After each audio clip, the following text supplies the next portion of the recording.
Сегодня у нас какое уже число?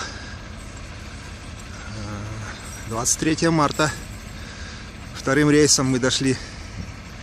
Идем на Чаиндинское месторождение. Везем трубу 20 тонн.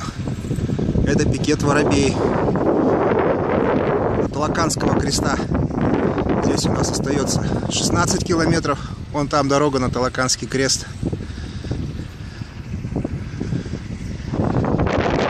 Здесь пута отсюда порядка 630 километров зимника, который мы прошли успешно.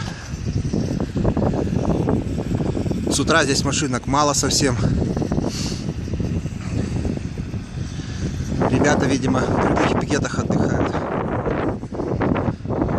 Вот пикет Воробей. Можно покушать. Чай, кофе. Первое. Второе. Блинчики на выбор. Как-то так. Всем пока.